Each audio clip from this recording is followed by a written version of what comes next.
Ketika kita pengen nyari panggilan Tuhan dalam hidup kita, biasanya kita ngajar nubuatan. Kita nggak boleh mendukunisasi hamba-hamba Tuhan. Rencana Tuhan buat masa depan kita, Tuhan tulis di dalam kitab kehidupan waktu kita masih dalam kandungan. Keren banget. Sebelum kita lahir, Tuhan sudah punya rencana buat kita. Nah, pertanyaan saya, pernah nggak Anda berdoa, bertanya kepada Tuhan, apa ide Tuhan ketika Dia menciptakan hidupmu? Jangan tanya hamba Tuhan, jangan tanya papa mamamu, mereka nggak tahu. Di dalam hatimu lah Tuhan menanam keahlian-keahlian, yaitu benih-benih yang kau butuhkan untuk menghidupi panggilannya. Apa benih itu? Passion dan kekuatan. Bertanyalah kepada penciptamu, karena hanya sang pencipta yang paling tahu tujuannya untuk ciptaannya, nggak ada yang lain.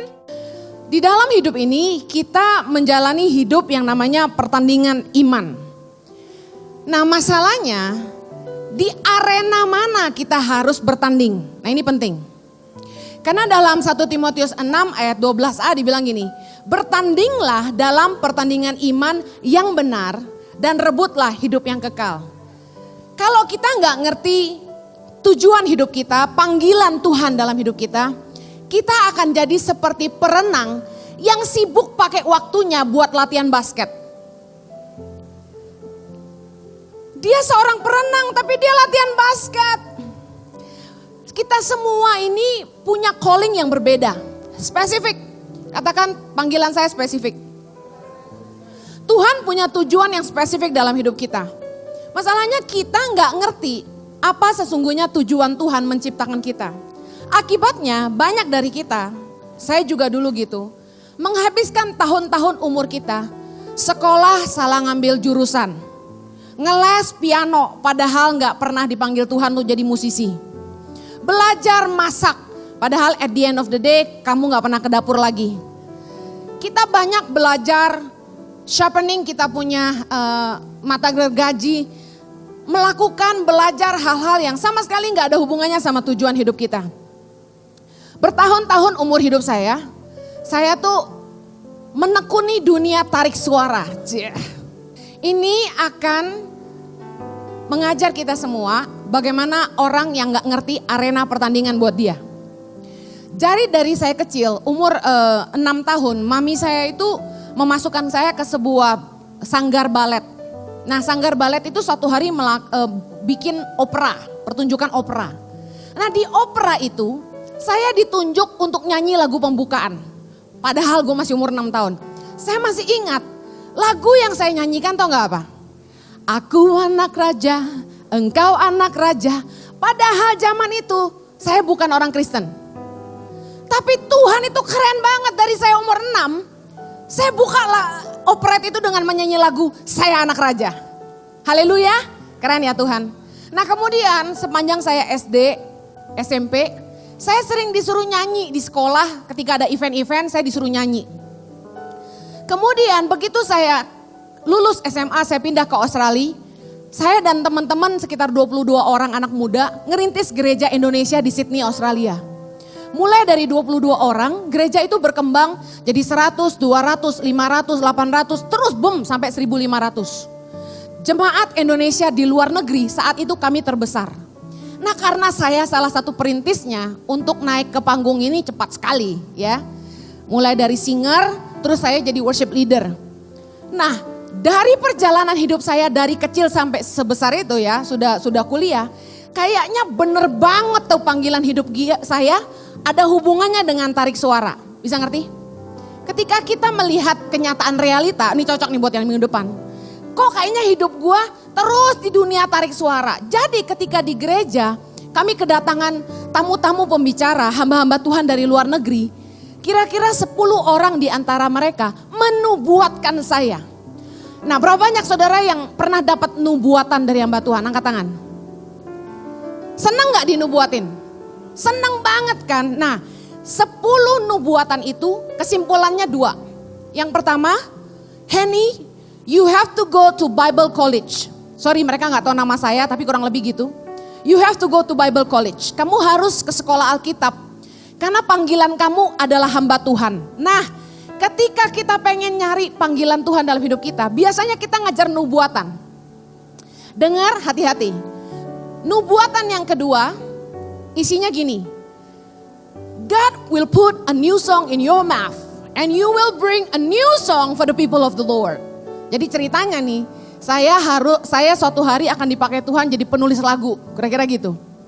Dari sekolah bisnis, commerce, saya beralih ke perhotelan.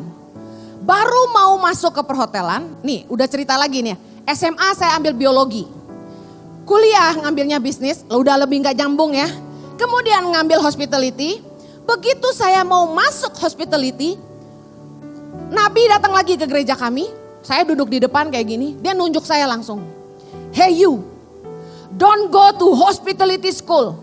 Your calling is full-time ministry. Tokcer banget.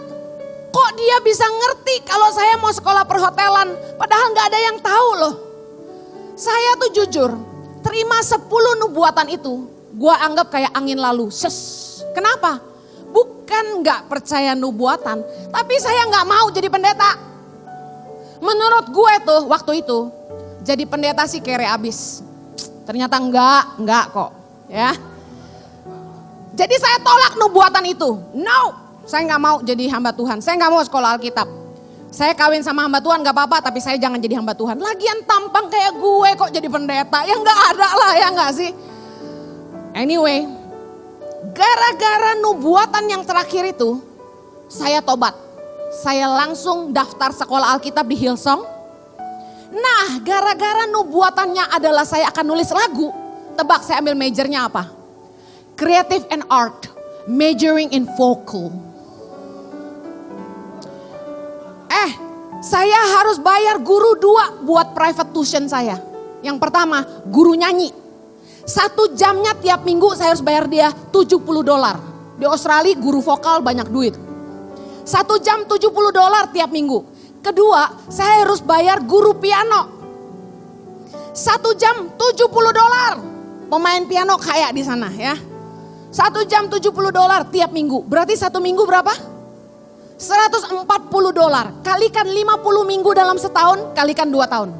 Saya belajar nyanyi itu 2 tahun. Tahu nggak? Hari ini itu investasi sia-sia. Gimana enggak? Gua kayak pemain basket yang sibuk latihan berenang. Dipanggil Tuhan untuk sesuatu yang berbeda, tapi sibuk melengkapi diri dengan perkara-perkara yang saya lihat secara lahiriah. Habis nyambung banget kan, dari kecil udah nyanyi. Di gereja mimpin pujian. Kemudian dapat nubuatan pula. Saya nggak bilang bahwa nubuatan salah, tapi saya mau bilang gini. Firman Tuhan berkata, ujilah segala sesuatu. Kita nggak boleh mendukunisasi hamba-hamba Tuhan. Amin. Ini istilah dari Henny Kristianus. Jangan mendukunisasi hamba-hamba Tuhan. Gue kasih tahu. Seringkali orang itu suruh pendeta puasa 3 hari supaya doain dia jodohnya siapa. Lah pendeta yang jomblo aja nggak tahu jodohnya siapa. Percaya nggak? Jadi dengar. Hari ini kita mau belajar gimana kita nemukan tujuan hidup kita. Supaya Anda tidak berada di arena yang salah. Dan tidak buang waktumu belajar yang keliru. Dan buang uangmu untuk investasi yang sia-sia. Terbukti hari ini saya tidak jadi Henny Simorangkir. Apalagi Henny Sahanaya, haleluya. Apalagi Raisa, oke. Pertanyaan saya, apa goal hidupmu? Yuk balik yuk, apa tujuan hidupmu? Karena dalam segala sesuatu yang kita lakukan dalam hidup ini, pasti ada tujuannya. Kita sekolah buat apa? Kita kerja buat apa? Kita pacaran buat apa? Cewek-cewek penting tanya sama pacarmu, kenapa kamu mau pacaran sama saya? Perlu itu. Perlu cari tahu tujuannya, amin.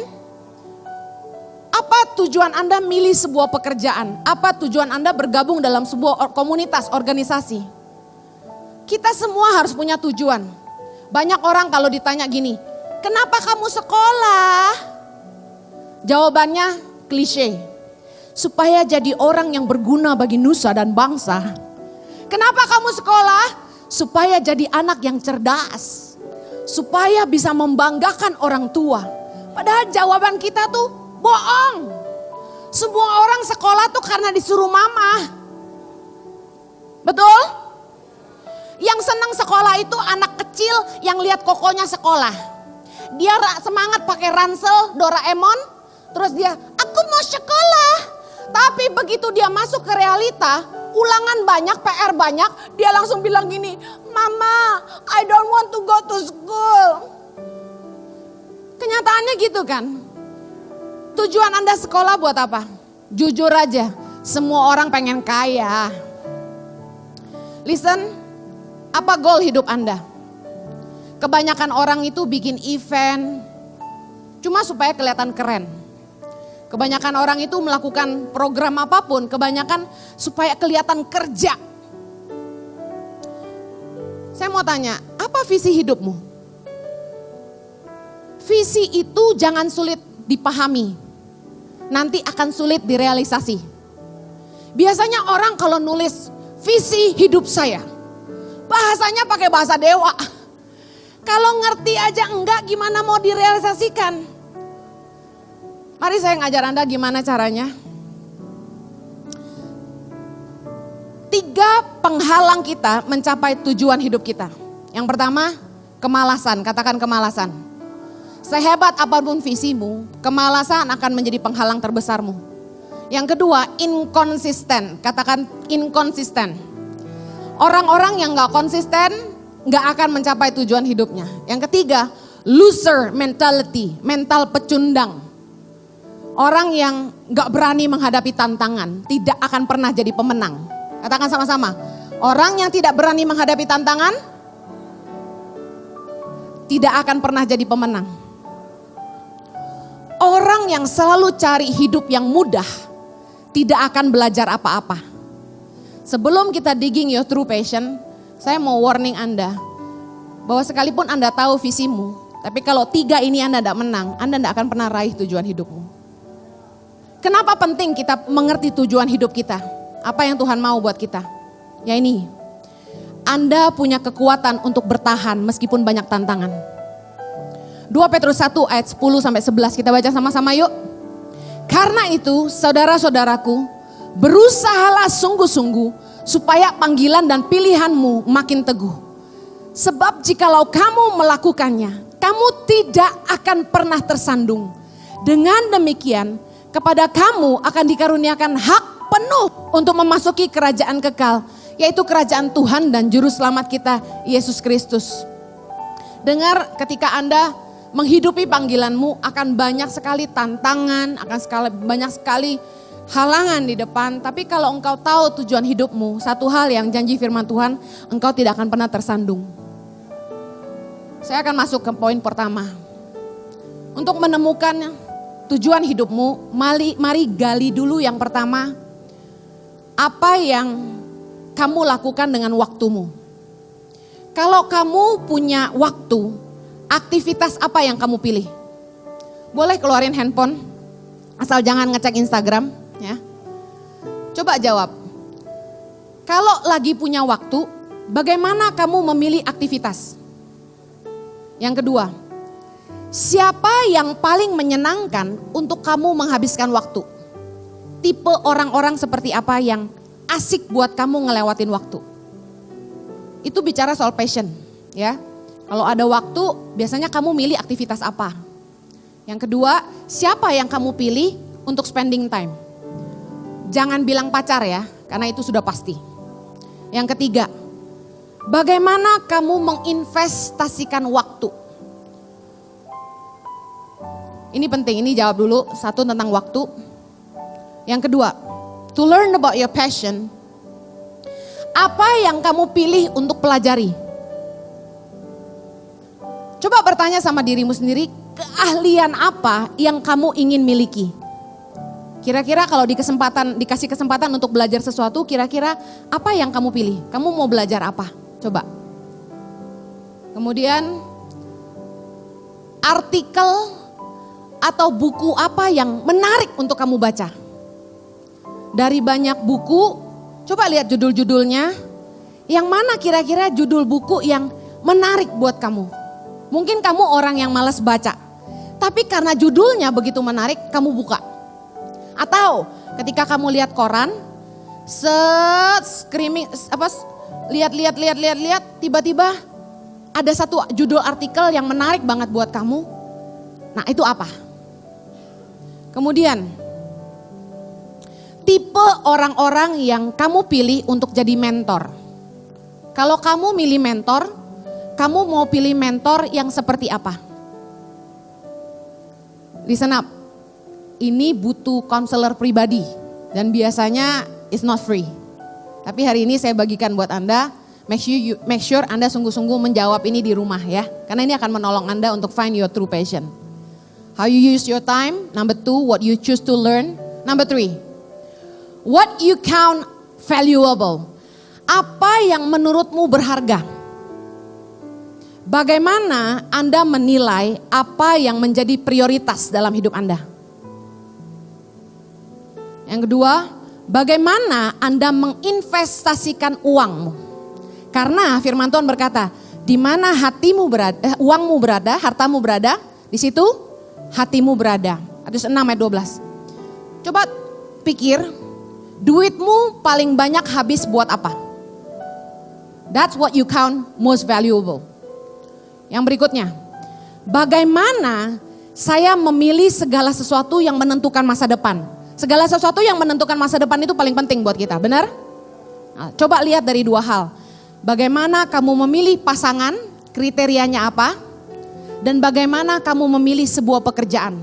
Karena kalau Anda sedang bangun masa depanmu, bagaimana Anda memilih pasangan dan bagaimana Anda memilih pekerjaan, itu menjadi sangat penting, crucial. Kalau cuma milih karena cakep doang, kamu tidak sedang serius dengan hidupmu. Yang keempat, ini yang saya mau ngomong banyak. Saudara harus tahu bahwa setiap kita ini lahir dengan tujuan Tuhan dalam hidup kita, katakan amin. Percaya nggak bahwa ketika Anda lahir ke dunia ini, Tuhan itu sudah punya ide untuk hidupmu. Anda nggak lahir ke dunia ini karena papamu buat iseng-iseng malam-malam. Tapi dengar, tidak ada seorang pun yang bisa lahir ke dunia ini kalau Tuhan tidak menginginkannya. Banyak orang yang nikah sah di gereja catatan sipil, tapi sampai hari ini mereka tidak punya keturunan. Tapi ada orang yang cuma asal secelup 2 celup di luar bisa jadi. How come? Karena saya yakin setiap orang kalau bisa lahir ke dunia ini, mereka lahir dengan tujuan Tuhan dalam hidup mereka. Gak ada seorang pun bisa lahir tanpa kehendak Tuhan. Nah pertanyaannya gini, pernah gak Anda bertanya sama Tuhan, untuk apa saya diciptakan? Mari baca Mazmur 139 ayat yang ke-16. Baca sama-sama.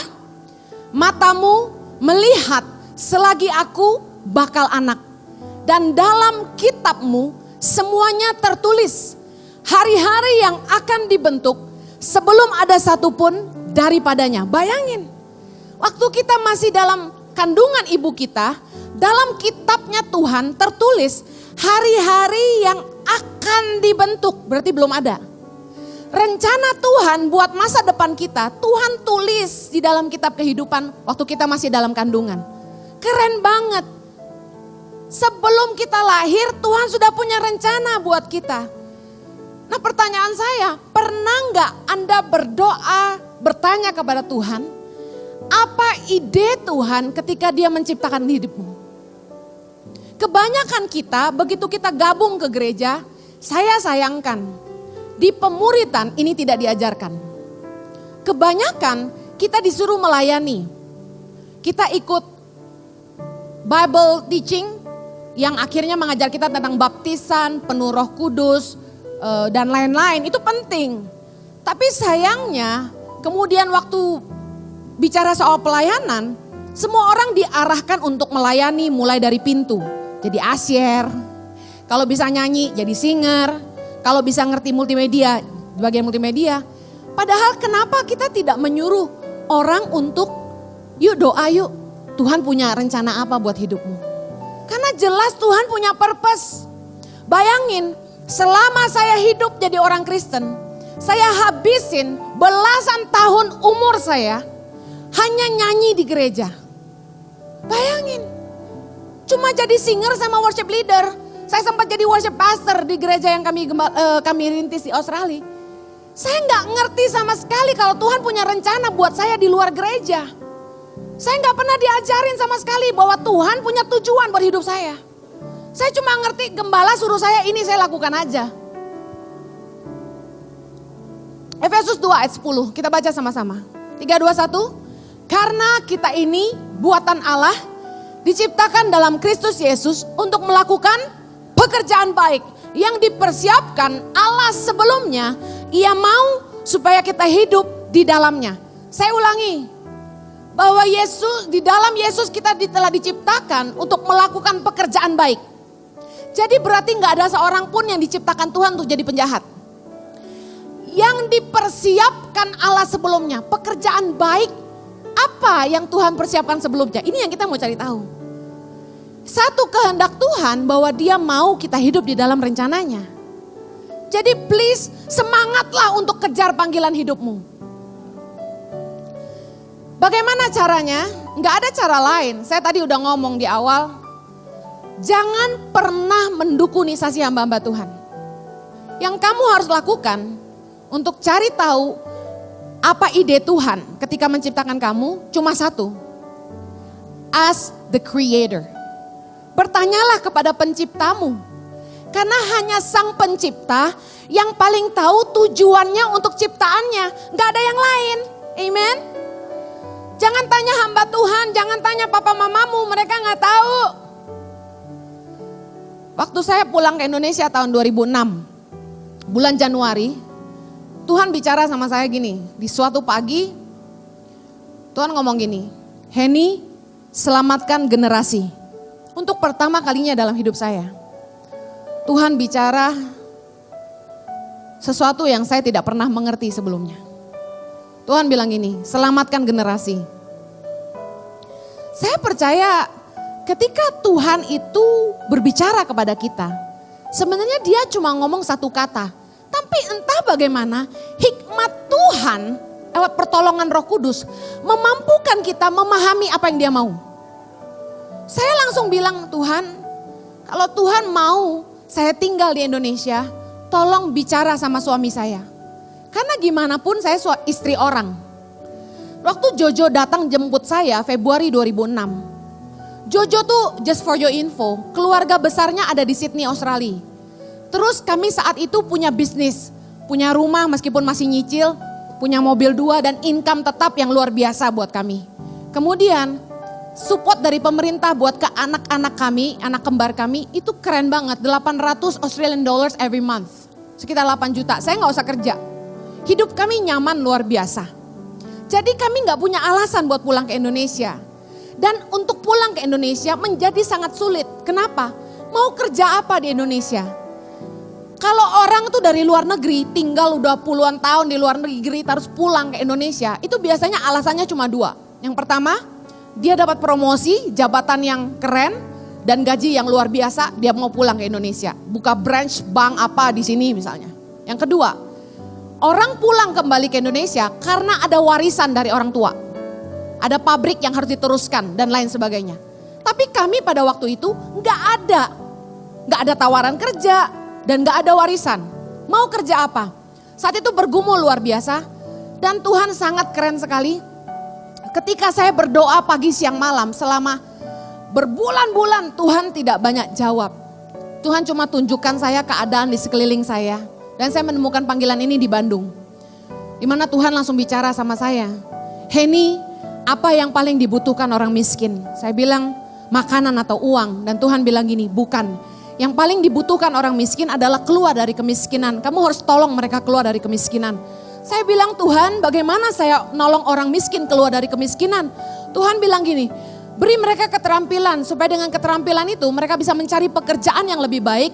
Bisa mendapat penghasilan yang lebih baik dan bisa memberikan kehidupan yang lebih baik untuk keluarga mereka. Tolong mereka keluar dari kemiskinan.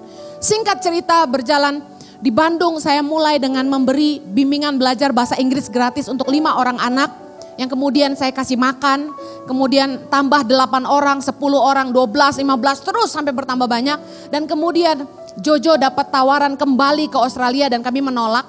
Karena kami menolak, kami putuskan kembali ke Jakarta. Karena orang yang menawarkan itu adalah orang yang menggaji kami waktu itu. Karena waktu saya nggak banyak, saya nggak bisa cerita banyak di situ. Tapi singkat cerita, saya bisa menemukan tujuan hidup saya hari ini. Sehingga pelayanan kami dari 5 anak yang saya ajar di Bandung. Dan hari ini ada 5.100 anak di 70 titik di seluruh Indonesia. Saya mau kasih tahu karena saya menemukan tujuan hidup saya. Segala kemuliaan buat Tuhan. Dengar, saya tidak pernah membayangkan kalau hari ini ada hari ini.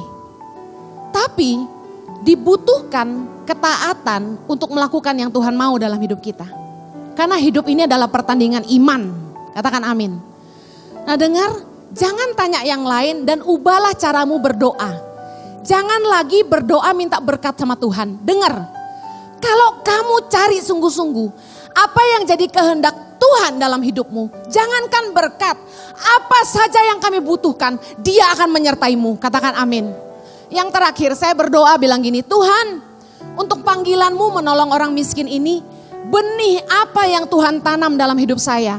Karena saya percaya bahwa God has planted the seed in our life to live His purpose. Tuhan pasti telah menaruh benih dalam hidup kita untuk memampukan kita menghidupi panggilannya. Amin. Mobil 4x4 itu punya onderdil yang berbeda.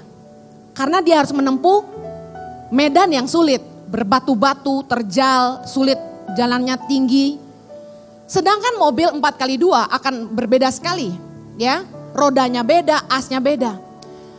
Nah Anda pasti sudah diperlengkapi Tuhan dengan apapun yang engkau butuhkan untuk menghidupi panggilannya. Saya buktikan bahwa kemampuan yang Anda miliki saat ini bukan semata karena kamu kuliah. Saya buktikan. Amsal 35 ayat yang ke-34. Mari baca sama-sama. Dan Tuhan menanam dalam hatinya dan dalam hati Aholiab bin Ahisamak dari suku Dan kepandaian untuk mengajar. Saya mau nanya, berapa banyak guru sih yang benar-benar bikin muridnya ngerti? No, gak banyak. Mereka belajar di bangku kuliah untuk jadi guru. Mereka belajar teknik mengajar, ya, mind mapping dan sebagainya. Tapi listen, kepandaian untuk mengajar itu dari Tuhan. Gak semua orang pintar ngajar. Berikutnya, Keluaran 36 ayat 2. Lalu Musa memanggil Bezalel dan Aholiab dan setiap orang yang ahli, yang dalam hatinya telah ditanam Tuhan keahlian. Bayangin, di dalam hatimu lah Tuhan menanam keahlian-keahlian, yaitu benih-benih yang kau butuhkan untuk menghidupi panggilannya. Apa benih itu? Passion dan kekuatan. Contohnya apakah ini? Contoh yang pertama, benih itu adalah ini. Ada visi yang Tuhan tanam dalam hatimu. Coba bicara sama seseorang secara terbuka. Apa sih kerinduanmu? Setiap orang pasti punya kerinduan dan dengar, itu visi yang Tuhan tanam di hatimu. Waktu Tuhan panggil saya untuk Indonesia, tiba-tiba visi itu jadi sangat jelas. Bahwa saya ingin banyak anak-anak di Indonesia ini bisa sekolah. Tapi gak ada orang yang ngerti. Orang tua saya bilang gini, ngapain jauh-jauh ke Papua, ngapain jauh-jauh ke NTT, ngapain jauh-jauh ke Nias, mau bunuh diri. Tapi dengar, orang lain gak akan ngerti visi yang Tuhan tanam dalam hatimu. Tapi setialah dan konsistenlah. Dan semua karya-karya Tuhan dalam hidupmu akan membuktikannya. Amin. Waktu itu belum ada hari ini. Hari ini orang tua saya sudah mengerti jelas. Tapi zaman itu betapa sulitnya, bisa paham? Ngapain lu ke pedalaman, nolong diri sendiri aja gak bisa. Benih yang pertama adalah visi. Dan supaya ia menjadikan mata hatimu terang. Agar kamu mengerti pengharapan apakah yang terkandung dalam panggilannya. Betapa kayanya kemuliaan bagian yang ditentukannya bagi orang-orang kudus. Bedanya talent sama calling tuh ini. Talent makes you so good in doing something. But calling makes you so passionate in doing it. Semangat banget ngejalaninnya. Nggak tak kalau Anda mengerjakan pekerjaanmu hari ini. Tapi buat bangun pagi aja Anda males. Saya ragu kayaknya itu bukan passionmu. Karena passion itu tandanya ini, lu semangat banget. Gak dibayar pun mau. Yang lain selain itu apa? Ngerjain itu penuh dengan kekreativitasan.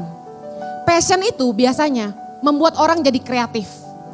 Saya tuh gak pernah kuliah tentang sosiologi, gak pernah kuliah tentang community development.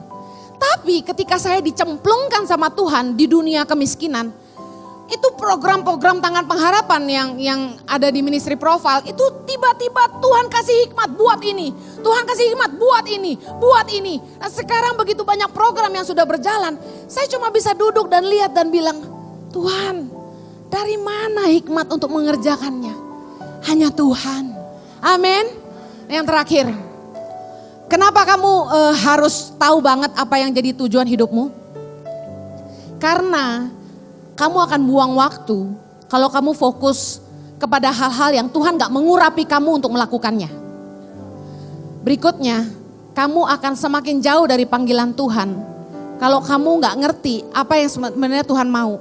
Ditawarin orang kerja A mau, ditawarin orang kerja B mau. Penting banget ngerti tujuan. Yang terakhir saya mau bantu ini. Tulis 10 hal yang menjadi keahlian Anda. Mungkin Douglas bisa naik ke atas. Foto aja di rumah jawab. Ini ada 10 kuesioner yang akan membantu kalian menemukan your true gift and passion from God. Saya berharap Anda gak kecewa bahwa khotbah saya ini saya gak bisa kasih tahu tujuan hidupmu karena itu PR-mu. Kamu harus pulang dan berdoa tanya Tuhan.